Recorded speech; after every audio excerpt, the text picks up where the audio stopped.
Assalamualaikum warahmatullahi wabarakatuh. Semangat belajar. Semoga kita semua dalam keadaan sehat. Berjumpa lagi dengan saya Pak Erik. Hari ini kita akan belajar tema 9, benda-benda di sekitar kita, subtema 1, benda tunggal dan campuran, mata pelajaran IPS tentang kenampakan alam di Indonesia. Sebelum kita mulai belajar, agar apa yang kita pelajari bisa menjadi ilmu yang bermanfaat dan di setiap detiknya bisa menjadi pahala bagi kita semua, mari kita awali dengan membaca basmalah terlebih dahulu. Bismillahirrahmanirrahim. Oke, alhamdulillah.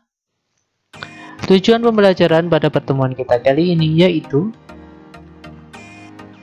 mengetahui tentang kenampakan alam di Indonesia. Kita langsung ke materi. Indonesia merupakan negara kepulauan terbesar di dunia. Negara Indonesia memiliki posisi geografis yang unik sekaligus menjadi posisi yang strategis. Hal ini dapat dilihat dari letak Indonesia yang berada di antara dua samudra, yaitu Samudra Hindia dan Samudra Pasifik. Indonesia juga terletak di antara dua benua, yaitu benua Asia dan benua Australia.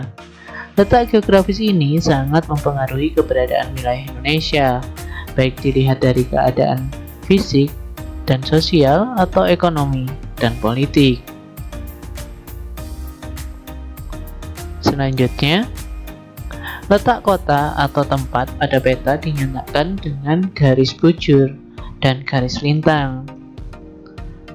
Untuk memahami tentang garis bujur dan garis lintang, kalian bisa amati peta Indonesia di atas. Garis lintang adalah garis yang mendatar atau horizontal, sedangkan garis bujur adalah garis yang tegak lurus ke atas atau yang vertikal. Jarak dua garis bujur berdekatan sebesar 1 derajat. Jarak dua garis lintang berdekatan sebesar 1 derajat. Garis bujur terbagi menjadi dua, yaitu bujur barat BB dan bujur timur BT. Garis lintang juga terbagi dua, yaitu garis lintang utara LU dan garis lintang selatan LS. Untuk memahami tentang garis lintang dan garis bujur, kalian bisa amati gambar ini. Yang atas yaitu yang warna merah, itu yang atas kutub utara, yang bawah adalah kutub selatan. Kemudian ada garis lintang utara LU, garis lengkung pertama setelah kutub utara. Selanjutnya lengkungan kanan, garis bujur timur BT. Lengkungan kiri, garis bujur barat BB. Selanjutnya garis pemotong atau garis khatulistiwa KH, dan garis lintang selatan atau LS. Kalian juga bisa memahami posisi garis lintang dan garis bujur, garis khatulistiwa dan prime median pada globe di samping, ya. Itu adalah posisi garis lintang dan garis bujur pada sebuah globe. Dan bagaimana letak geografis Indonesia? Mari kita bahas. Ini dia letak astronomis Indonesia pada garis 6 derajat LU, ya, sambil kalian melihat gambar di samping, dan 11 LS, 95 BT sampai 141 BT. Indonesia merupakan salah satu negara yang dilalui oleh garis khatulistiwa. Garis khatulistiwa adalah garis pemotong tadi, ya, garis yang berada di 0 derajat.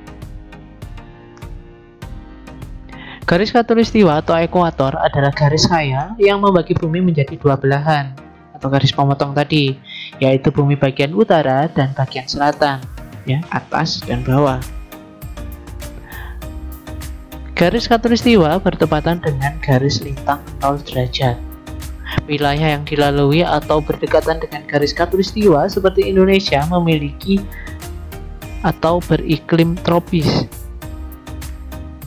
dan hanya memiliki dua musim saja, yaitu musim hujan dan musim kemarau. Wilayah tropis mendapat sinar matahari sepanjang tahun, sehingga dapat selalu ditanami tumbuhan. Kondisi lingkungan seperti inilah yang sangat baik untuk kehidupan berbagai jenis makhluk hidup. Selanjutnya, kenampakan alam. Kenampakan alam disebut juga dengan istilah bentang alam. Indonesia memiliki bentang alam yang berbeda-beda di setiap daerah. Ada daerah dataran tinggi dan ada daerah dataran rendah. Ada penduduk yang tinggal di daerah pegunungan, ada juga penduduk yang tinggal di daerah pantai. Kenampakan alam dibagi menjadi dua bagian, yaitu kenampakan alam wilayah daratan dan kenampakan alam wilayah perairan. Mari kita bahas keduanya satu persatu. Kenampakan alam perairan. Contoh kenampakan alam di wilayah perairan yang pertama yaitu laut. Laut adalah kumpulan air asin yang memisahkan daratan yang satu dengan lainnya. Contohnya Selat Sunda yang berada di antara Pulau Jawa dan Pulau Sumatera, yang dimanfaatkan oleh masyarakat sekitar untuk mencari ikan, olahraga air, serta sarana transportasi antar pulau. Kenampakan alam yang kedua yaitu sungai. Sungai adalah aliran air yang panjang dan besar yang berada di daratan. Contohnya sungai dimanfaatkan sebagai irigasi lahan pertanian, pertambakan, perdagangan, dan sarana olahraga air. Kenampakan alam perairan yang ketiga yaitu danau.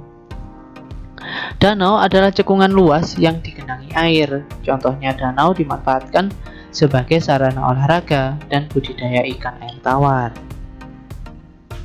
Selanjutnya, kenampakan alam daratan. Contoh kenampakan alam di wilayah daratan yang pertama yaitu dataran tinggi. Dataran tinggi adalah daratan luas yang memiliki ketinggian antara 200 sampai 600 meter di atas permukaan laut. Wilayah dataran tinggi dimanfaatkan sebagai tempat peristirahatan dan tempat wisata, serta untuk kegiatan perkebunan teh. Kenampakan alam daratan yang kedua yaitu dataran rendah. Dataran rendah adalah hamparan tanah luas yang memiliki ketinggian antara 0 sampai 200 meter di atas permukaan laut. Wilayah dataran rendah dimanfaatkan sebagai pusat kegiatan masyarakat pertanian, perkebunan, dan perindustrian. Kenampakan alam wilayah daratan yang ketiga yaitu pantai. Pantai adalah dataran yang berbatasan langsung dengan lautan. Wilayah pantai dimanfaatkan sebagai objek wisata, tambak garam, pemukiman nelayan, ataupun pelabuhan. Selanjutnya, adaptasi manusia. Manusia melakukan adaptasi berbeda-beda antara satu dan lainnya. Manusia hidup beradaptasi sesuai dengan alam dan kenampakan alam di lingkungan tempat tinggalnya.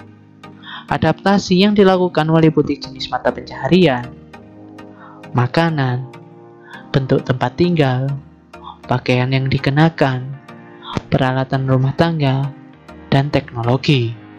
Semua kegiatan itu menyesuaikan tempat tinggal mereka. Kita dapat melihat hasil adaptasi masyarakat suatu daerah.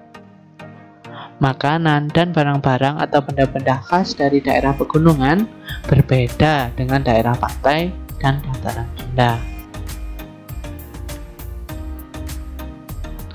Kesimpulan pada pembelajaran kita kali ini yaitu negara Indonesia memiliki posisi geografis yang unik sekaligus menjadikan posisi yang strategis.